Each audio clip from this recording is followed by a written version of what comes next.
I really in our process, I really didn't get past the judging. Let me paint you the whole start to finish process.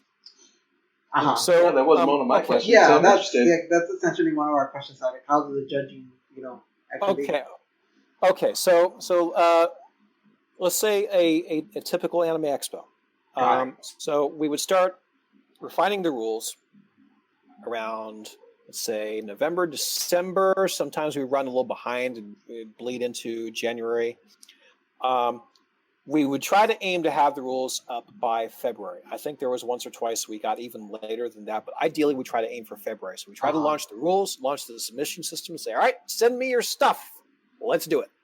And then we would set the deadline for the final week of April, final weekend of April, which some people have told us that is way too early. Why can't you push the deadline a little further? Well, there's a very good reason for it, as I'll get into. So, number one, we get what I call the flood, which is basically, as I had said earlier, we get 80 to 100 or more videos all in one freaking day, and we have to watch every single one of them before we send them off to the judges, because we have to inspect them for category fitment, and we have to inspect them for whether they comply with the rules. We all love AMV, so that's overkill. Oh yeah, and as I had mentioned earlier here, so I'm probably recycling. You can fix that with editing if you wish. Yeah. But anyway, so we inspect each video. I explained earlier about the about the triad that Vlad and Jason and I work on. So then we inspect the videos, and now we are ready to send them off to the judges. And unlike back in the day where we just shoved a whole bunch of people in a room and said, "Good luck, suckers! Watch a whole bunch of videos. We'll wake you up in the morning." Oh, that's right. You can't sleep. So what we would do is we would have a committee of judges, no less than 10, but as many as 15. Sometimes more if we got lucky. And we would give them a copy of every video. And we'd say, here's the videos. You've got 3 weeks. Have fun. We recommend that you guys get started now, because do not wait until the last weekend to watch these. So we would give the judges the videos. We'd give them 3 weeks. Sometimes if the schedule worked just right, we could give them 4, and they would need every single weekend and weekday. And I'll tell you why. Because Vlad has got Vlad, the statistician that he is, the engineer that he is, has got a very rigorous formula that judges have to fill out. So what? Actually, it's rather easy to fill out for the judges, but it's basically a rank system. So let's say I've sent you 200 some odd videos. And they're broken down into their respective categories. Let's say you've got I've given you the videos. You're watching the categories. Drama category has got 40 videos. Let's say. Yeah. Give me rank your top 15. Action category has got 30 videos. Rank me your top 12. And actually, I'm kind of under quoting here. Drama would probably have more close to 70 videos. Action would probably have closer to 50. But basically, we would say, rank us a certain percentage of the videos from 1 on through. Like, this is your first favorite, second or third favorite, fourth favorite, fifth, all the way on down. Okay, basically just give me a hierarchy for this category of which are your tops. That is not easy. That is, I can say from experience, because I've done this judging many times. Yeah, it's not easy because it forces you to rewatch each video multiple times. Oh, So it is not a thing where you just sit and blitzkrieg through all the videos in one sitting. No.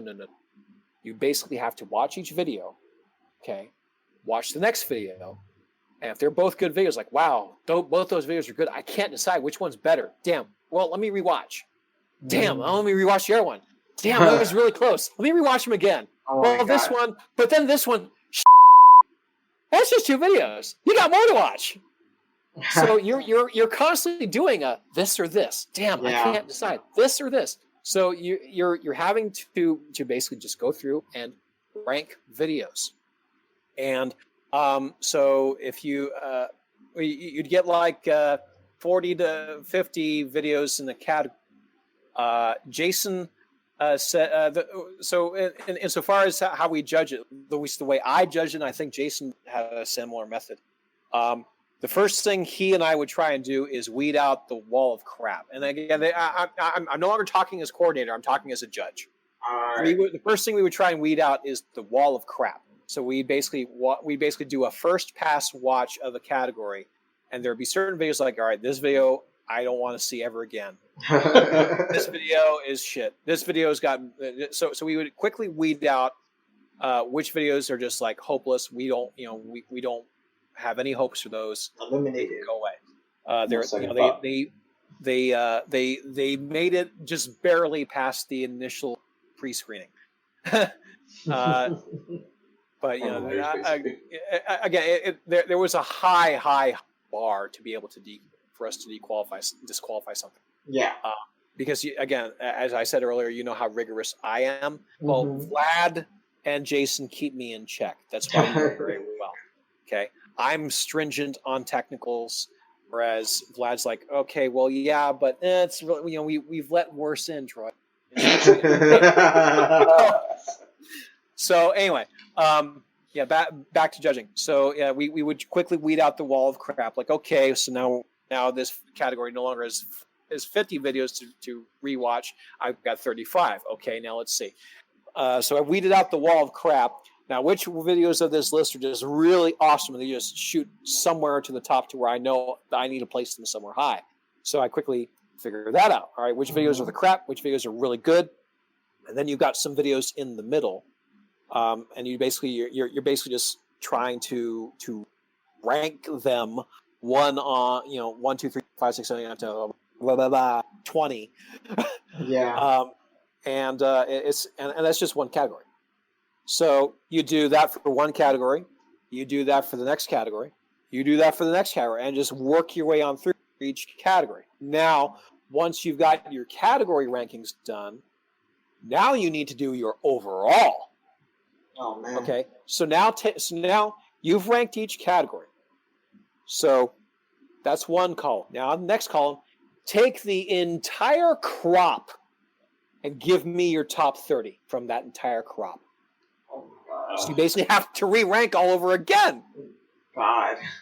Okay, so that's why we had to give the judges so much time, because it's a lot of work, because you are watching a lot of videos. There's a lot of time that's required to do it right.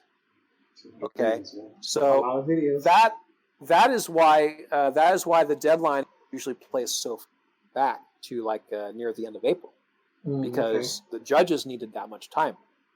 And so then the judges, and also the judges never get back to us on time. We give them 3 weeks, we give them 4 weeks. There will always be some late ballots. I was the worst offender, oddly enough. Oh my God. Like I would, it'd be like a good week and a half past the deadline. Vlad's like, Troy, you're the coordinator. Why are you so late? Wow. So they got you there. Pretty much. Yeah, I had no excuse, but then again, so was Jason.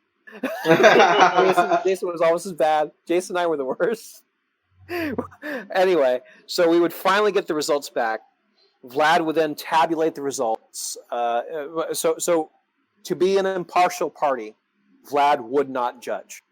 He would be the guy collecting all the ballots. So Jason would judge, I would judge. We'd have like 10 other people judge, and Vlad would take all the numbers, all the ballots. Yeah. He would not judge because he wanted to be neutral. He would calculate it all, and he's a formulas guy.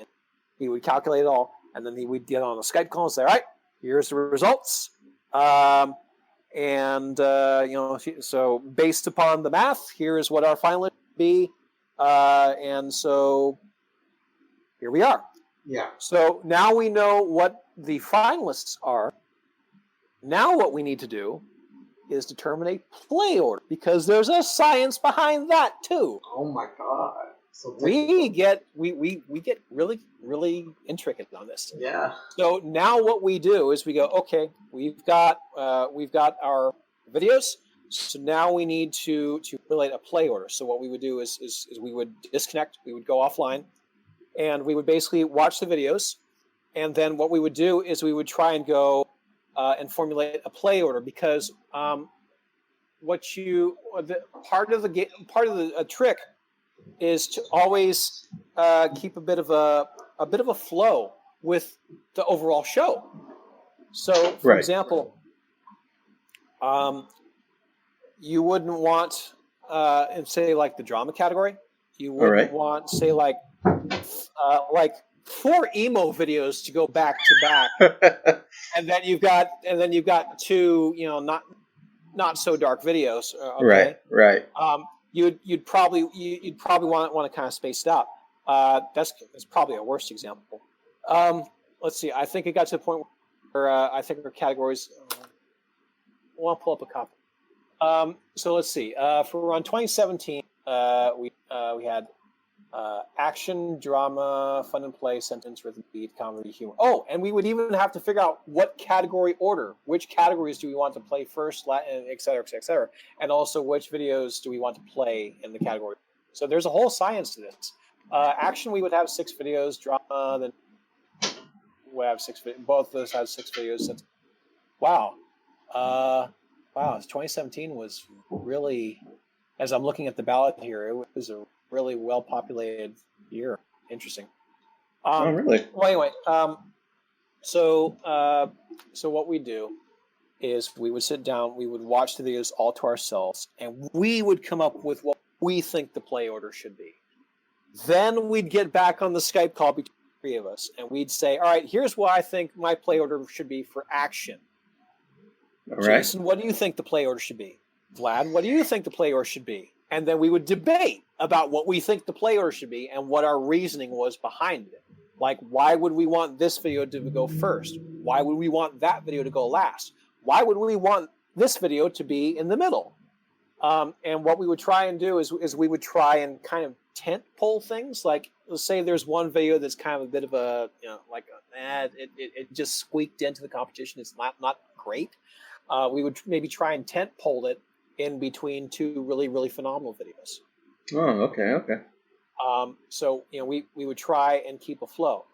However, sometimes we would have a category where you'd have, say, like, let's say a smaller category like rhythm and beat. Let's say which had 4 videos. Let's say you've got 3 videos that are pretty good. They're okay. But you got 1 video that just annihilates them. Well, then it's pretty obvious. What you do is you'd have the okay videos play as 1, 2, and 3, and the really, really, really dominating video, the one you know is going to win the award, that one would play last. So is it like a system already? Like you already like kind of hoping they win, or no? It's not. But well, okay. It's more of a matter of there are some cases where there's a video where it's just blatantly obvious it's gonna win. Like you've got a few video in some of the, I want to say like comedy, humor, or rhythm and beat. Yeah. Those are difficult categories. Those are categories where it's either really, really good or it's meh. Yeah. So so the videos that are kind of meh, you'd have them run first, and the one video that's just gonna kick the crap out of them all, that's the one you'd play last. Otherwise, you're doing a disservice to those other videos. Okay. Because if you've got the really, really dominating video playing first, and you've got the meh videos playing 2, 3, and 4, okay, well, that just it's kind of disappointing for the audience, and also is disappointing for the editor. Oh, okay. Okay. So there is a bit of a judgment call to that, but we as coordinators are much happier when it's a much more competitive category or a much more competitive show. Though we don't like everyone's got an equal like, fighting chance. We don't like stacking the deck that way, but sometimes it's kind of unavoidable. Mm. We really do like trying to make it as competitive as possible. So there are times when like we'll have as I said, we'll tentpole. We'll have like a really, really strong video, and then a video, and then another strong video to try and tentpole the show to pull up that weaker video. Because otherwise, if you've got a whole, let's face it, there are some videos that make it into the competition that are kind of Yeah. Right. Okay? Right. But at that point, then we have to basically think in the service of the audience. We want to make sure that the show is entertaining for the audience, so we don't want to have a lull where you've got a whole bunch of meh videos playing back to back with each other. So that's why you tentpole them. So there's that there's that way of building a category. However, conversely, there's also one other mentality to think of. Let's say you've got 2 really, really strong videos, and you don't know which one is going to win. But you just know that it's going to be one of these 2. Yeah. Well, there's a judgment call to be made. Okay, I'm basically describing the multiple different facets, the multiple different theories that can go into building a category. You can either have, if you got 2 strong videos, you can have them go back to back with each other at the end. Okay. Or you can say, you know what? Let's space them apart. Let's have them be number 1 and number 6. That kind of handicaps one of the 2, so you try to avoid doing that. There's lots of dynamics that go into this. Yeah. Is this making sense at all? I hope. Yeah, it is. Yeah. Is this sounding I get the flow unfair at all? Is this, as an editor, is this sounding unfair in any way? I mean, no. You kind of like summarizing in a way how you kind of rank. Yeah, and to be fair, it's a competition, so it's unfortunately going to have this system in place. Yeah, makes sense. Well, yeah, there's a lot going into how the sausage is made, but it's don't question it. It's more of a it's more of a matter of trying to find what is going to be most entertaining for the audience. Yeah, for sure. At the same time, we also want to be fair to the editor. Yeah, I mean, like an editor is always going to have like that mentality that their video is really good, but then you sort of have to accept the other opinions out there. Yeah, for sure. Yeah, I have heard some make the argument that it should just be random. Well, sure, you could make it random, but an attitude that I take is an attitude that I take is that up until the moment when I have the roster, my duty is to the AMV creator. But once we've gotten to the finals, once I've got my finalist roster, okay, now I've got 2 masters I have to serve. I have to serve the audience because I have to make an entertaining show. Yeah. Right. But I also have to make sure I'm doing right by the editors. Okay. Yeah. So, so if there is a situation where it's making a small tweak will mean a better, more entertaining show for the audience, I'm going to make that move. I mean, it makes sense. Yeah. So, anyway, so that I think and I hope explains categorization. I'm sure there might be a few things I left out, and I hope you'll edit that to make more sense. But anyway, yeah. So there's that. Let's see here. About this question. Actually, yeah, I'll go ahead and take. I was going to move on to the next step, but okay, go ahead. We'll continue after that. Okay, so I've got the categories. And also we were deciding then, and also I'm getting an echo. But also I'm deciding the category order as well. So there's a bit of a science that goes into that as well. So, like, what category do we want to start first? And then what category follows it? And what category follows after that? So, the science that usually goes into it, we almost always have comedy and humor, or whatever adjective we call it. Yeah. The funny always goes last. Always goes last. Because the mentality that we have is that if we give you the comedy earlier on, you're going to leave after the comedy. Because we actually, sadly, do have a lot of people who come to the show just for the funny, and then they don't give a crap about anything else. They're just here for the funny. Oh, so that's why we have comedy go last, because we want you to stay for the whole show. We're gonna save what you were waiting for last. Oh, and it is a sad thing that there's a lot of oftentimes the audience, it's all they care about is and there's like all these other videos to go, but oftentimes what they vote for is the funny. That we'll get into as a rant that I'll get into after I've explained everything else here. But we have comedy go last because otherwise we think audiences will just pack up and leave. So the question then is, what category do we want to start first? Well, let's see. We could have drama go first, but then wait a second. Let's see. Drama is usually a pretty heavy category. Do we want to start them off with the heavy so soon? Perhaps not. Well, okay. What else could we put in there that would be a good, strong start? Yeah. Well, let's see. How about action? Let's get their adrenaline pumping. All right. Yeah, we're gonna action. Okay, and let's see. What are we gonna follow with? Well, you know what? That's a good opportunity to put drama right after it because drama, they're pumped up after action. So now we can bring them back down a little bit with drama. Okay, no problem. This is a good time to put in drama. Great. Okay, yeah, we're gonna do drama now. Okay, cool. Drama. Now let's see. What can we do after drama to pick them back up? Well, let's see. They're probably looking for a pick-me-up. Fun and play. Fun and play might work. Yeah, it's nice and whimsical, kind of lighthearted. Yeah. Yes, we'll put fun and play in there. We're going to bring them back up. Okay, what's going to follow that next? Let's see. Well, we got rhythm and beat, or we got sentiments. Well, let's see. Wait a minute. We can put sentiments in there because fun and play is kind of whimsical and lighthearted, and sentiments is just kind of like nice feelsy nostalgia kind of, or romance or whatever. Yeah, that's the place. Let's put sentiments in there next. Right. Okay, what have we got next? Let's see. We only got two categories. Comedy. Well, we can't put rhythm and beat. Yes, rhythm beat. Rhythm beat is awesome. It's also punchy as well. Let's see. It's going to be dancey, whatnot, and all this cool. Yeah, rhythm beat. And then comedy, humor to close the show. We got a show, ladies and gentlemen. There we go. Yeah.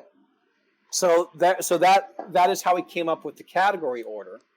And with regards to just the specific categories themselves, but then it's a matter of how are we going to populate the actual order itself? How are we going to populate what's in the videos and which one's going to play after which? So that describes how we come up. That describes how we come up with all that. Mm-hmm. So now we've got the category order. We've got the categories. So now what we have to do is I've got the ballot. And I've got to get that off to the printer pretty damn quickly. So I'm basically doing that in Photoshop. I open it up in Photoshop. I type it all in. Many typos are often made during this time. It goes through multiple levels of QC, and even then we still often miss something.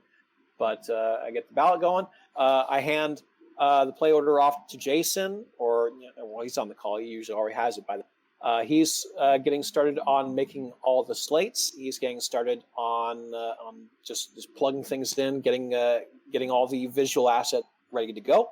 Got it. And then we try to have that done at least 2 weeks prior to the convention, because that gives us time to do QC, make sure that we've caught everything that we can catch, and make sure that there's nothing that's going to blindside us. Let's see. That's pretty much it. Like around the time that we've got the category order, it's usually usually the first weekend of June, or late in the first week of June. By that point, just entering into the second week of June. By the time we're doing that, so we've really got about like 2, maybe sometimes 3 weeks to then just hit the ground, go, is get pounding on it, to build all the visual assets, render them out, watch them, QC them, listen to them, make sure all the audio levels sound good, make sure everything looks visually good, make sure we didn't cause any damage to the video, because that's always a possibility when we're basically putting these videos onto a timeline, and basically there's always our biggest fear is that we've caused harm to a video. And actually we did that in 2018. Yeah, I remember that. Yeah. I don't. Okay, so yeah, we were there. Or I remember like 2 different videos that we replayed. Yeah, we were there. Exactly. So yes, what happened with 2018 was we were cutting it very close. We didn't actually finish all the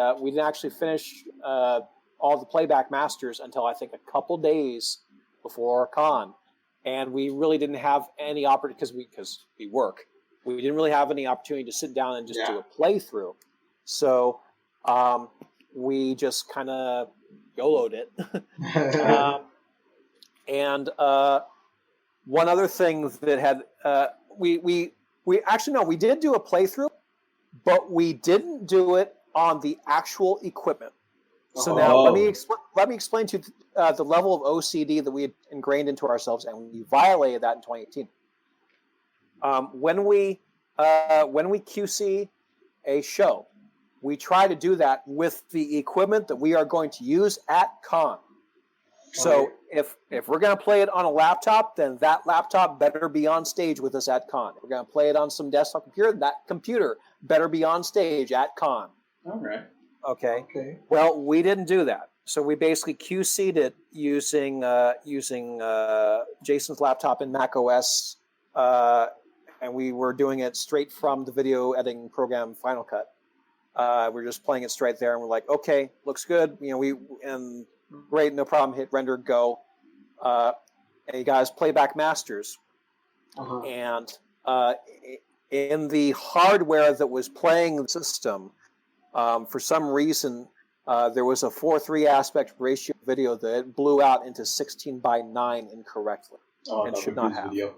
Okay, so and we didn't realize that, obviously, until we were backstage and we saw, hey, I don't think that's supposed to be in 16:9. Yeah. And so, actually, I know technically what went wrong. The video had been encoded for whatever reason at 1440 by 1080. And what it was supposed to do was it was supposed to trigger an anamorphic mode to expand it out in 16:9. Excuse me, it was encoded in 1440 by 1080. But most video playback programs usually think that is an anamorphic resolution, so it will then expand it out to 16:9, thinking, oh, yeah, this is anamorphic, expanded to 16:9. Nope, you weren't supposed to do that. You were supposed to leave it the fuck alone. So basically, it was the software trying to be smarter. Okay. All right. And so what ended up happening was when we saw that happening, Jason and I were just looking at ourselves like, what do we do? What do we do? And I'm all, okay, that's number 2 in the play order. We still have time. We can make this right. Okay, get on machine number 2, do a re-render, correct the problem. And then after this category is over, I will get back on stage. That gives you time to load in the corrected video, and we're going to play it. And props to you guys for fixing the problem. Well, it was an integrity. We basically it's kind of like the doctor's Hippocratic oath. I will do no harm. Yeah. Same thing with running an AMV competition. We will do no harm, and if we do harm, we are gonna make it right, even if it makes us look bad. And I said, look, we're gonna go on stage. We're gonna make this right. I don't care if it makes us look bad. To me, this is actually gonna make us look good because it shows our dedication to doing it right, to doing honorably to the editors. So I went on stage and said, hey, look, we screwed up. We're going to make it right, and we're going to make sure it never happens again. Until... the artist. Yeah, so that second time, I walked back on stage, just coyly looked at the audience, and said, "It's a good day. I'm having a great day, everybody." And smiled at the audience and said, "Yeah, we're gonna do." You remember how it went, but in a situation like that, the best way to handle it is to just own it and to just go on stage and just smile and say, "Yeah, I'm having a good day." That's always the best way to hold a problem, to handle a problem. Just go on stage, just own it, and I stand by our decision. We did very well. I think it was proof of our dedication, our resolve, and our commitment to the editors. I have no shame on that whatsoever. I will only have shame if the problem ever happens again. Oh, all right. We did right by the people. Yeah. Yep. So let's see. I'm trying to think if there's any details I miss, but I think that handles a good chunk of the pre-con end, bureaucracy excluded, which is just death of a thousand cuts. I'm not going to get into that, but is there anything that stands out that you want to know? Yeah, I mean, we have let me see, because I feel like a lot of them got answered throughout the story. Yeah, so. Dude. Oh my god. You guys have got a lot of editing to do to try. I don't know how long podcasts are, but I've given you like probably. Oh my god, 3 hours. Yeah, I'll give you guys like 3 hours worth of content. Good luck editing it. You guys are gonna hate. Oh, that's probably gonna be on me then. Yeah, good luck, General. I'll leave you the editing. That's what happens to the first video. So if you were smart about this, you'd make it into 2 episodes. Yeah, I mean, like now that I'm like, there's so much that I'm literally thinking that we might need to cut because I effectively gave you 2 episodes worth. I said, hey, look, I'm going to talk about the history of AX. Now I'm going to talk about what it's like to run an AMV competition. Yeah, for sure. Yeah. No, to be honest, we might be doing that, but we appreciate everything you told us. No problem. And also, again, SoccerCon is operated almost exactly the same way. Oh, okay. So SoccerCon, we pretty much just perfected the formula between the 2 cons, and we just ran with it. Nice. So the only difference is just the faces change. Vlad is the face of the event for SoccerCon. I was the face of the event for Anime Expo. Jason still does all the video technical work for both cons. Yeah. And that's pretty much it. There are some subtleties insofar as how the event is presented, because we didn't want them to be carbon copies of each other. Yeah. So Anime Expo is very much its format was for a while just a vanilla AMV competition, just your basic, bread and butter categories. But to change it up, I think around 2015, I introduced a new format whereby, as a bit of a palate cleanser, I introduced trailers and commercials in between each category. Yeah, and that went over so well. That was so awesome. Yeah, and the audience really loved it, and I love the format. I think it is the perfect format, but Vlad again did not want to make SoccerCon to be a carbon copy of the Anime Expo, so he decided to try and keep it to the same more bread and butter like format, to where you've got, I think let's see, I will pull up the ballot for that, but I think it's got I think it has trailers that start first, and then. Let me pull up a ballot for SoccerCon real quick. Let me just take a quick. We recently, for 2019, did make a subtle change to the format. But let's see, for SoccerCon 2018, we start with trailers, then we went with drama, then we went with upbeat, and then romance and sentiment, and then action at the tail end, followed by humor. Oh. So again, so change this up quite a bit in contrast to Anime Expo. So let me see if I can recite the mentality that went behind that. Okay, so we are debating categories for SoccerCon now. Okay, so we're going to start off with trailers because every movie starts with a trailer. So why not start with trailers? So we're going to start with the trailer category. Okay, fantastic. Now we can follow it up. Let's see, what category do we want to go next? Well, let's see. Do we want to do action? Well, we could do action. Let's think on that for a minute. Do we want to do action? Let's think. Well, let's see. What would happen if we do drama? Let's see. Trailers is gonna pump you up. Okay. So you're pumped up after trailers because you got all sorts of cool stuff you just watched. Yeah. Now it's probably a good idea to maybe get drama out of the way because I get drama out of the way. It sounds like I'm throwing it away, really, but really, it's just drama is always kind of a bit of a weighty category. So you're always looking for a good place to put it that's not gonna bring the mood down. Yeah. But hey, you brought people up with trailer. All right, let's put in drama. Fantastic. Okay, so now let's put in upbeat. Now, let's talk about upbeat at SoccerCon for a moment. Yeah. Upbeat for SoccerCon is a bit more uplifty, feel goodsy kind of thing. Yeah. Kind of. It is a little bit hard to define because the definition for upbeat is a bit variable in my mind. But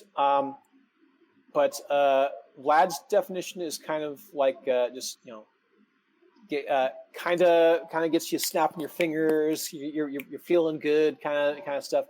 To me, that would be more appropriate for say like fun, perhaps.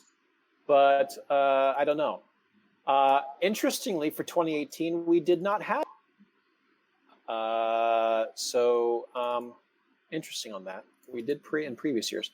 So anyway, let's go ahead and put upbeat, and then we follow it with romance and sentiment. No problem because it dovetails pretty well with upbeat. Yeah. Let's see. So now we've got.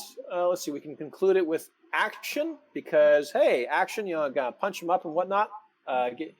Get your blood flowing and follow it up with humor. As I look at this now, I would probably have made a case for trailer, drama, and then romance and sentiment. No, I'm kind of rethinking. I could make a case for trailer, drama, then upbeat, as we have it, and instead of romance sentiment, let's do action, then do romance and sentiment, and then do humor. Oh no, interesting. Oh no, So this is how we get into debates because we debate the merits of the category order and the merits of the play order, and we have these strong debates, and through that we create a better show. Yeah, we're very strong at trying to put on this interesting show. I'm just looking through like past ballots, an idea.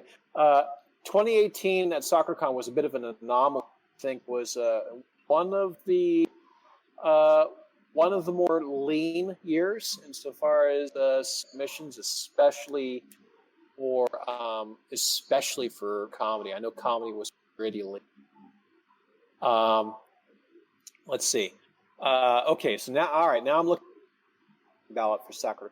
We did trailers, followed by drama. Then we had an actual fun category. Then we followed it up with sentiment and side two.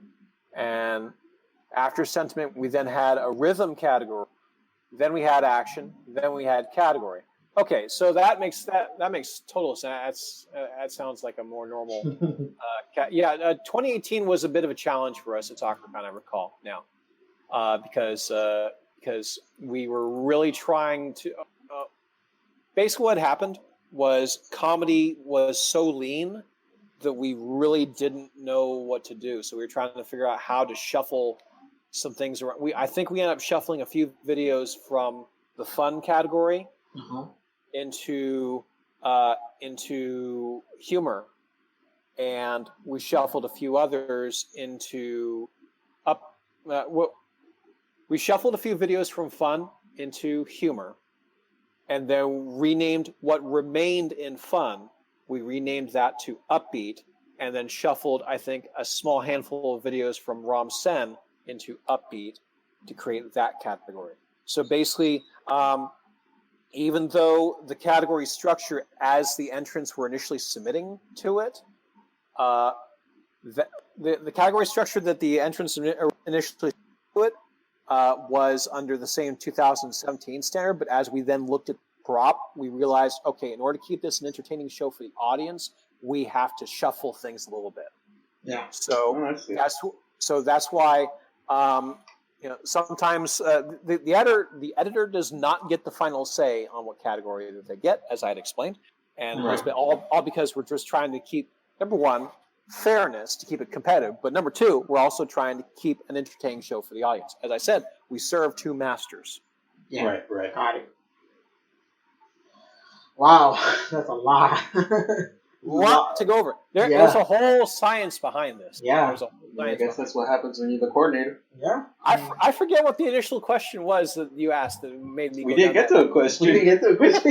All right, cool. All right, now let's get into questions. We're gonna ask you a couple questions, and you can answer them to the best of your ability. If you don't want to answer them, that's perfectly fine too.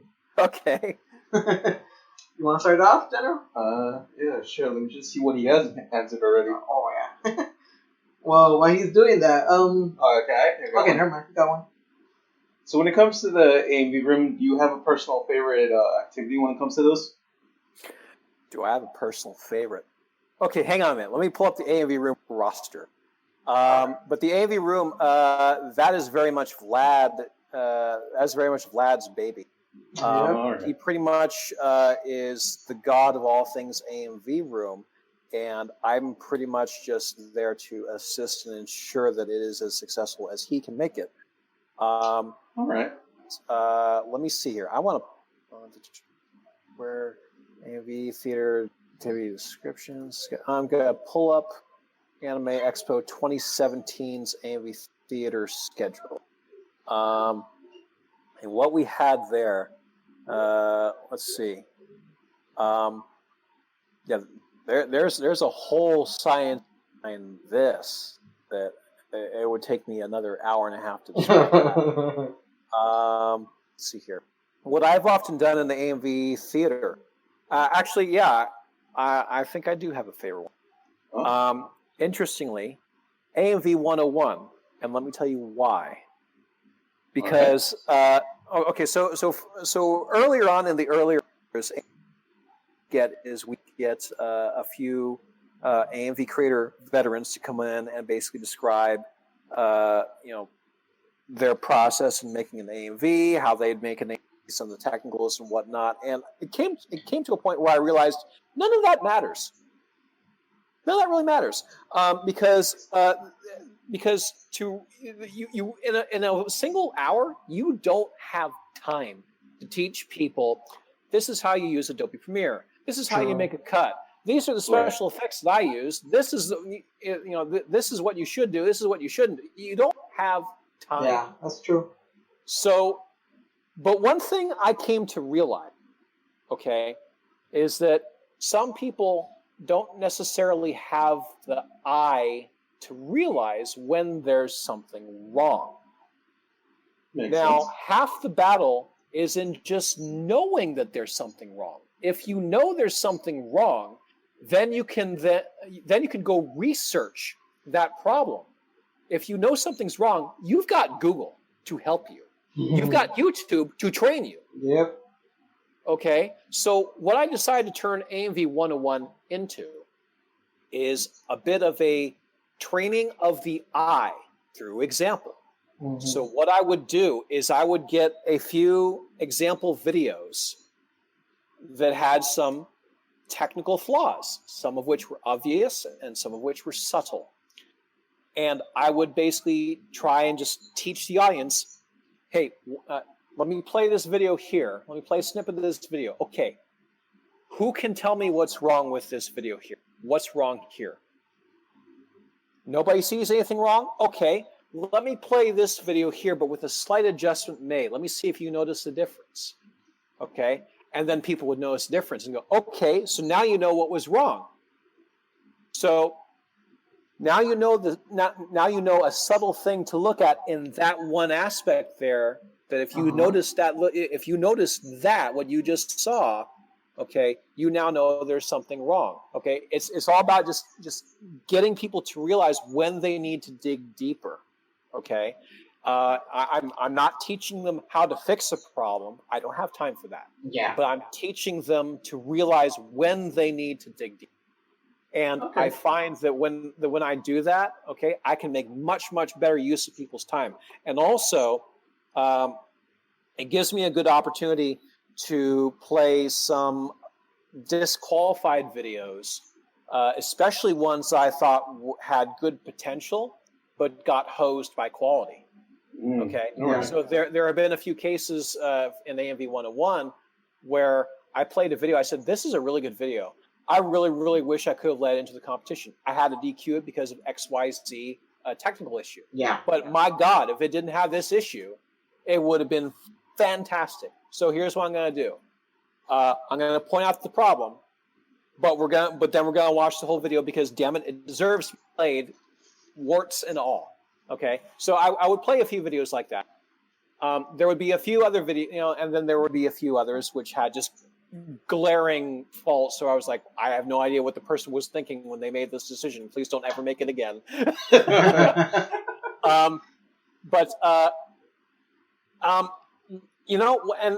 There's one thing actually I got to mention. So are you guys familiar with the new, I think the fad of Instagram AMV editing? Oh, yeah. Maybe a little too well. Yeah. So this is a whole new concept which came out of left field to me, because I'm not on Instagram. I'm not attuned to that community at all. I don't know what any of that is. But within the past couple of years, I had noticed I would get a few videos which were short and they were super effects heavy, like zooms all over the place. Yep. It's like bouncing to the point where I was getting seasick watching some of this. And so I would go, why can't you just master the art of the cut? Why do you have to do these zoom transitions? Why are you? Yeah. Someone got why? Please. It was confusing the living crap out of me, and I got them for like 2 or 3 years in a row, and I just wasn't understanding this. I'm like, I applaud you on having mastered these effects. Like, this is some technical that you're doing, but these effects are a tool. They're to be used as a scalpel, not as they are not the entree. They are not the centerpiece of your video. The story you're trying to communicate is the centerpiece of the video, and you can do that more effectively with the cut. All these effects are just a distraction. True. So I just wasn't understanding that. Maybe I'm just too old school. I didn't get it. No, but I agree with you. And there's a point that I'm going to. So I pointed this out in AMV 101. I played one of these Instagram videos. I said, "Look, these videos. Like, I applaud the mastery of their technicals here, but this is unnecessary. This is not what we. This is not what we present at an AMV competition. I don't know. I don't understand what I'm looking at here. All I'm seeing is just a bunch of effects. I'm not, and those effects are just so distracting. I'm pulled out of whatever experience I'm supposed to feel in this video. Yeah. So understand that effects are to be used as a tool, but they are not the centerpiece of your video. So I made that example at AMV1, and a friend of that editor was in the audience. Oh. And politely but kindly chewed me out. We were very civil about it and whatnot. And but it was the first that she had explained about this new concept of Instagram editing, and this whole sub community of upstart AMV editors, where this is the thing. And my head exploded. I was like, this thing was just so under my radar. I had no idea this whole thing existed. But as she expanded it further, she had basically said, basically these effects are part of the to not have these effects. It is not. I'm probably bastardizing what she said, but basically, like supposedly the editing, it was all the effects made the video. I don't fully understand what she was meaning by that, but when I asked her, well, what about just simply using cut? She's like, that, and she said that's that was what that's the way our ancestors edit. She used the word ancestors. Oh. And it made me feel, and made me feel like I was 80 years old, like I was 80 to 280 years old here. I was like, ancestors, what the fuck? Who are you? They aged us too much. I'm not ready for that. No, so there's this.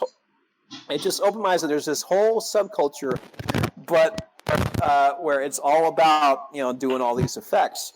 I learned about that at a AMV 101 that I conducted at 2017. Okay. All right. Fast forward to Anime Expo 2019. The one I wasn't operating, but I went to the AMV 101 panel at that, and it was It was literally just people sitting on the panel, and half of them Instagram style editors. But here's where my mind exploded even more. Those Instagram editors were editing using phones, not tablets, not laptops, phones.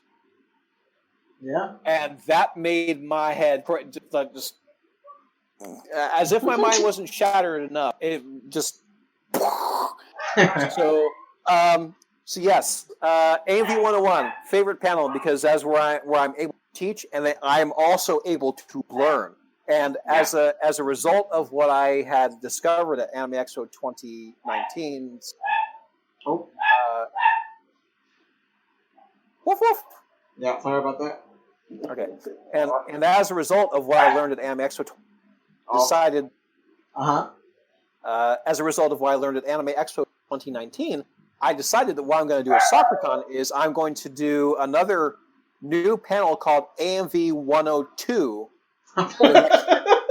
AMV 102, the next generation, and what it is basically going to be a meeting of the minds to where we basically just have a lecture discussion. Like, hey, look, there's this new thing happening.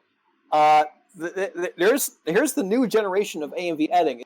I'm not going to conduct it in a way of, hey, there's these upstart kids that are doing this weird whack. We need to save them from themselves. I'm not going to do that. I'm not going to go.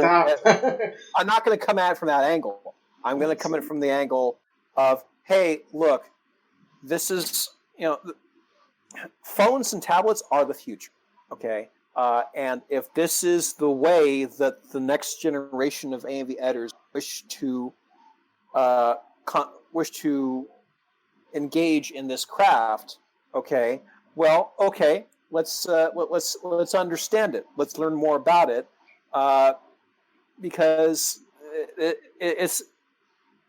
this is a thing that exists, and this is a thing that I did. A lot of my friends in the community had no idea about.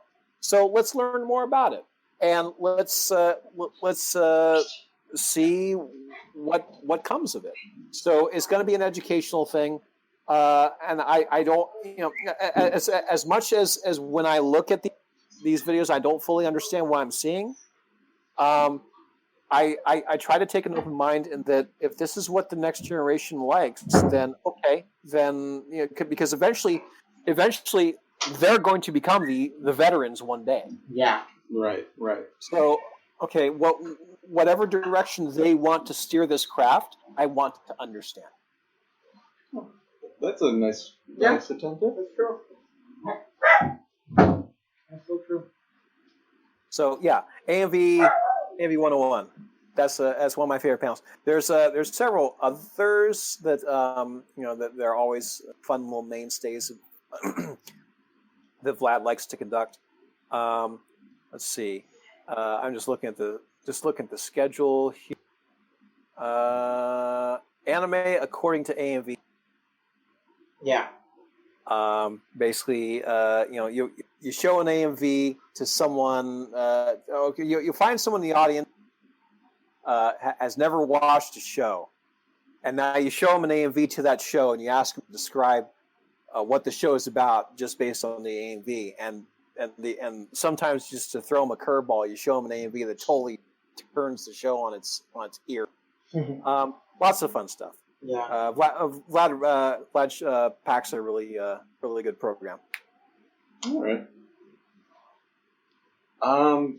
Honestly, that's probably the only question that was left. You did answer. You answered everything pretty much. I've covered all the bases for you. There you go. Yeah, you did. We really appreciate this, but you gave us so much to work with, and so much I have to work with.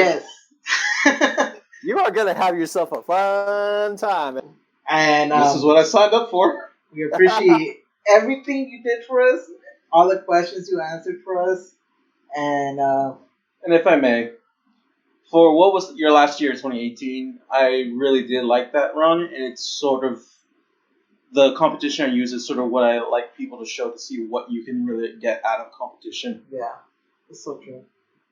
Nice. Well, I'm really glad you appreciate it. I had a grand time running it, and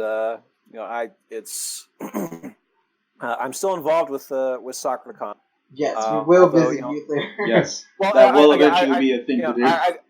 I don't want to steal from Vlad and Jason's thunder. It's Vlad's show, and Jason's been doing great things for him, and I just work with him just to make sure that their awesomeness can shine. All right. Yeah. But it's good fun. Huh? Yeah. It's all good fun, and I guess if let's see, we rocked through this giant. Let's see, we started at what 9:30. It is now 1 a.m. 1 a.m. Yeah, boy, I can talk. No, well, I appreciate it. No problem. Appreciate it. And okay, it was good fun, and thanks a lot. I love talking about this stuff, and I love doing this stuff. And thanks for sharing your story, man. Yeah, I know we we appreciate it. We like talking to other people that share the same hobby as us, and no problem. Shining some light for people who don't realize what really goes on. No problem. If you got any questions or if there's anything in the future, or got anything else you want to ask me, hit me up. Yeah, for sure. And we would like to talk to you in the future more, No problem. And, so I guess without further ado, once again, thanks XStylus for joining us tonight.